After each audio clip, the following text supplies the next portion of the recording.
नमस्कार दोस्तों, आज का वीडियो एजुकेशनल होगा और आपके पर्सनल फाइनेंस से रिलेटेड होगा। आज की वीडियो में मैं आपको एजुकेट करना चाहूँगा म्यूचुअल फ़ंड के बारे में।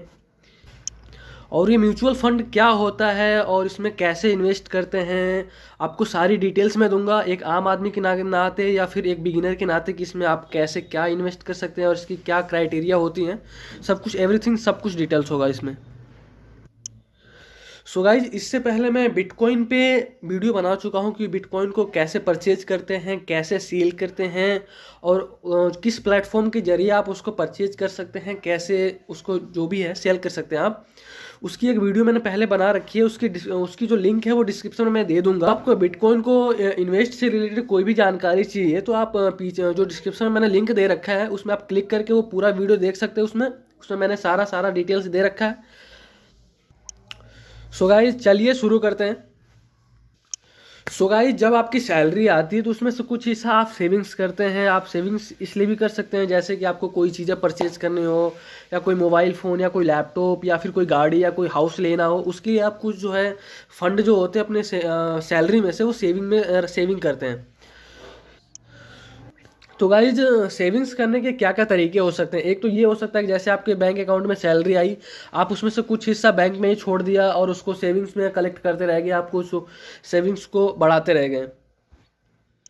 सो गाइज, ये जो तरीका है बहुत ही बेकार तरीका है, क्योंकि पड़े हुए पैसे अपनी वैल्यू हमेशा लूज ही करते हैं। जो है इन्फ्लेशन जो है हमारे देश की वो बढ़ती रहती है। सो गाइस, जो भी चीज़ें हैं जो चल रही हैं हमारी दुनिया में, उसकी जो प्राइस दिन पर दिन बढ़ती रहती है। तो पड़े हुए पैसे हमेशा अपनी वैल्यू को घटाते हैं, अपनी इन्फ्लेशन रेट जो है वो कम ही करते हैं। सो गाइस, जो आपकी पैसे की जो वैल्यू है, जो आपने बैंक अकाउंट में सेविंग्स की है, वो हर साल आपके पैसों की वैल्यू जो है वो इन्फ्लेशन से वो घटती ही रहती है। जो करीबन 4-5% से आपकी नीचे ही रहती है इन्फ्लेशन, क्योंकि इन्फ्लेशन की जो रेट होती है वो जिस हिसाब से रेट बढ़ता है वो करीबन हर साल 4 से 5% इन्फ्लेशन रेट बढ़ती है और पड़े हुए पैसे की जो वैल्यू है वो उतना ही नीचे चला जाता है। सो गाइज, ऐसे सेव करने की तो कोई ऑप्शन नहीं होनी चाहिए आपके पास। सो गाइज, एक चीज़ और कर सकते हैं, जैसे कि रखे हुए पैसों का आप अलग अलग जगह पे इन्वेस्ट कर सकते हैं। जैसे कि हमारे देश में मेनली 4 जगह हैं जहाँ पे आप इन्वेस्ट कर सकते हैं। सो गाइज, हमारे देश में अलग अलग इन्वेस्ट करने के 4 तरीके हैं। पहला तरीका ये है कि आप सेविंग्स अकाउंट में पैसे रख सकते हैं। दूसरा अकाउंट है एफडी, कि आप एफडी में यानी फिक्स डिपॉजिट में आप इन्वेस्ट कर सकते हैं। तीसरा है गोल्ड एंड ज्वेलरी में आप इन्वेस्ट कर सकते हैं। चौथा है रियल इस्टेट में आप इन्वेस्ट कर, या फिर घर खरीद लेते हैं या फिर कोई प्लॉट खरीद लेते हैं आप। और जो कुछ लोग होते हैं वो स्टॉक मार्केट में भी इन्वेस्ट कर लेते हैं। एक और ये भी तरीका है इन्वेस्ट करने का। इन्वेस्टमेंट के 3 तरीके हैं, रिटर्न, रिस्क और टाइम। रिटर्न यानी आप कितना परसेंटेज कमा रहे हो आप इन्वेस्टमेंट करके। दोस्तों की दूसरी पॉइंट है दोस्तों की रिस्क यानी आप कितना रिस्क ले रहे हो किसी भी चीज़ को इन्वेस्ट करके, कि आप कितना उसमें से इन्वेस्ट में से आपको रिटर्न कितना मिलेगा, या फिर आप कितना प्रॉफिट में जा सकते हो या फिर कितना लॉस में जा सकते हो। रिस्क भी उसी पे चीज़ पे डिपेंड करती है कि आप जैसा इन्वेस्ट करते हो उसके हिसाब से ही आपको रिस्क भी मिलती है। अगर आप इंस्टेंट कोई इन्वेस्ट करते हो उसमें आपको हाईली रिटर्न भी मिल सकता है, हाईली लॉस भी मिल सकता है। सो गाइस, एक तो ये ऑप्शन हो सकता है। और टाइम ये है कि आप कितने टाइम के लिए इन्वेस्ट करते हो, कि आपकी जैसे यार कोई चीज़ लॉन्ग टर्म के लिए इन्वेस्ट करते हो तो उसका जो रिटर्न भी होता है वो उसी हिसाब से आता है। अगर आप शॉर्ट टर्म के लिए इन्वेस्ट करते हो तो वो हाईली भी हो सकता है, आप उतने प्रॉफिट में भी जा सकते हो, उतने आप लॉस में भी जा सकते हो। आपकी जो इन्वेस्टमेंट होती है 2 चीज़ों पे ज़्यादा निर्भर होती है, एक तो रिस्क और दूसरा टाइम। आप कितना रिस्क ले रहे हो और आप कितना टाइम दे रहे हो। अगर आप ज़्यादा रिस्क ले रहे हो और आप ज़्यादा टाइम दे रहे हो तो आप उसमें ज़्यादा प्रॉफिट कमा सकते हो। अगर आप कम रिस्क ले रहे हो और ज़्यादा टाइम दे रहे हो उसमें, तो अगर आपको ज़्यादा रिटर्न चाहिए, अगर आप ज़्यादा रिटर्न पे काम कर रहे हो तो आपको रिस्क भी ज़्यादा लेना पड़ेगा और ज़्यादा टाइम के लिए इन्वेस्टमेंट करना पड़ेगा, ताकि तभी उसमें से ज़्यादा जो है वो रिटर्न आ सकता है आपको। और जो है सेविंग्स अकाउंट्स जो होते हैं, सेविंग्स में आप कम रिस्क होता है। आप सेविंग्स जो अकाउंट्स होते हैं उसमें कम रिस्क होता है। आप उसमें जब चाहे पैसे डाल सकते हैं, जब चाहे पैसे निकाल सकते हैं। सो गाइस, जो है सेविंग्स अकाउंट में जो रिटर्न मिलते हैं वो बहुत ही कम मिलते हैं। वो जो रिटर्न जो होते हैं करीबन सिर्फ और सिर्फ 4% होते हैं।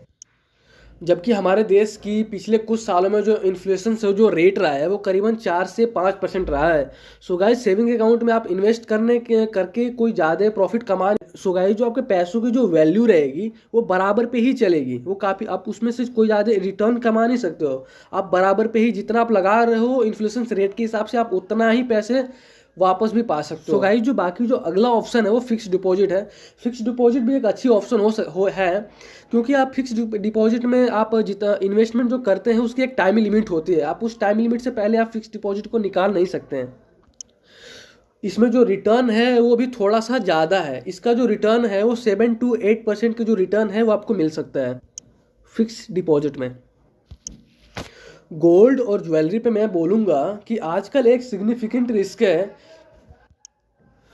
क्योंकि जो गोल्ड और ज्वेलरी है उसके प्राइस बहुत ज़्यादा ऊपर नीचे होते रहते हैं। सो गाइस आप देख सकते हैं गोल्ड और ज्वेलरी में जो 2012 और 13 में आप देख सकते हैं उस 2012-13 तक काफ़ी जो इसका जो रिटर्न था वो काफ़ी हाई था।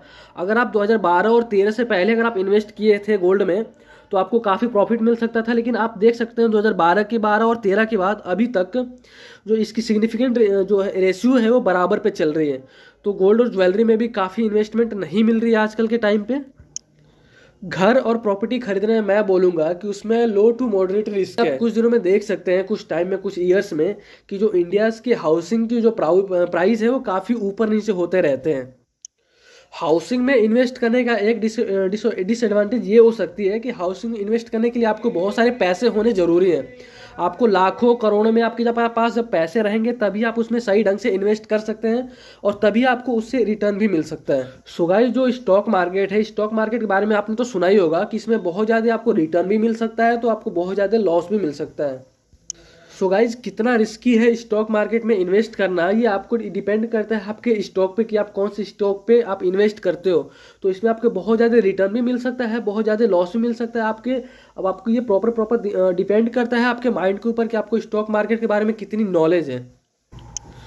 सो गाइज ये तो हो गया कि मैंने बता दिया आपको कौन कौन से जगह पे इन्वेस्ट करना चाहिए और कौन कौन से जगह पे आप इन्वेस्ट कर सकते हैं। इसके बाद भी बहुत सारी ऐसी जगह है जहाँ पे आप इन्वेस्ट कर सकते हैं, जैसे कि गवर्नमेंट बॉन्ड्स होंगे, कॉर्पोरेट बॉन्ड्स हो गए, फिर उसके बाद क्रिप्टो करेंसी हो गई एंड बिटकॉइन। आप बिटकॉइन को देख रहे हैं आजकल के टाइम में बिटकॉइन बहुत ज़्यादा इन्फ्लुएंस में चल रहा है, बहुत ज़्यादा रिटर्न दे रहा है।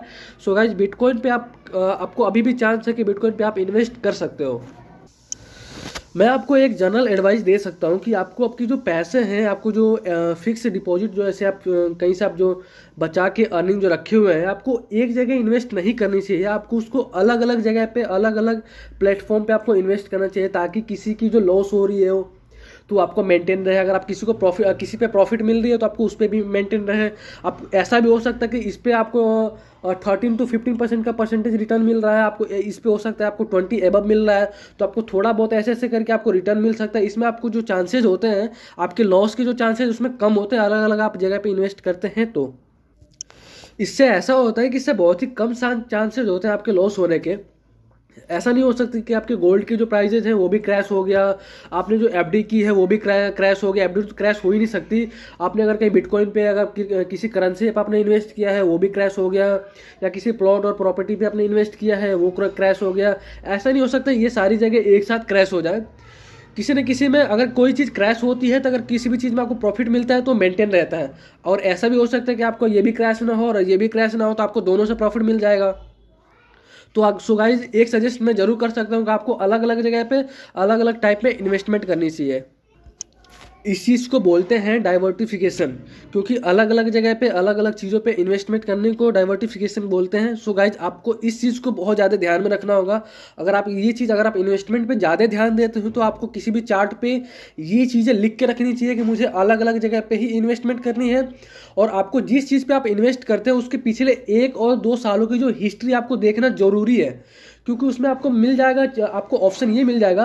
आजकल के टाइम में चार्ट मिल जाते हैं, हर एक इन्वेस्टमेंट के चार्ट मिल जाएंगे, गोल्ड के चार्ट मिल जाएंगे आपको, स्टॉक मार्केट के चार्ट्स मिल जाएंगे आपको, बिटकॉइन क्रिप्टो करेंसी के चार्ट्स मिल जाएंगे। आप चार्ट्स पढ़िए, चार्ट्स को पूरा देखिए और समझिए, उसके बाद उसके ऊपर आप इन्वेस्टमेंट करिए। अलग अलग चीज़ों पे अलग अलग जगह पे इन्वेस्टमेंट कर सकते हैं। किसी पे आप देखेंगे 20% से ज़्यादा रिटर्न मिल रहा है, किसी पे 30% से भी ज़्यादा रिटर्न मिलते हैं। बिटकॉइन क्रिप्टो करेंसी में आप देख सकते हैं। फिर बहुत सारी ऐसी चीज़ें हैं। फिर आप स्टॉक मार्केट में आप इन्वेस्टमेंट कर सकते हैं। सो गाइज आपको किसी भी चीज़ पे आप जब इन्वेस्टमेंट करें तो उसकी जो पिछली जो चार्ट्स हैं, पिछली जो हिस्ट्री है, आप उसको एनालिसिस जरूर करें, उसके बाद ही आप इन्वेस्टमेंट करें अलग अलग जगह पे।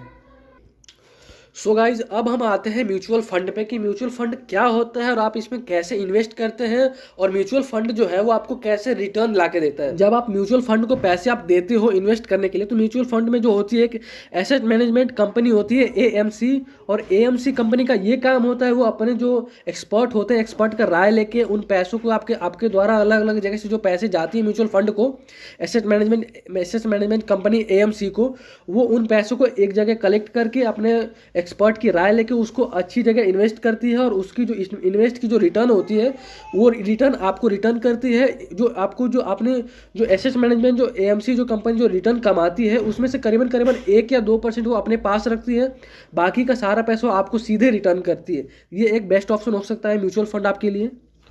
सो गाइस जो एएमसी कंपनी है वो करीबन HDFC, HSBC, ICICI, Tata Birla, Reliance, इन सब कंपनियों में अलग अलग जगह पे शेयर्स में इन्वेस्ट करती है, और वो इन्वेस्ट से जो रिटर्न पैसे होते हैं वो उसमें से करीबन करीबन 1 या 2% अपने पास रखती है, बाकी का सारा पैसा वो रिटर्न कर देती है।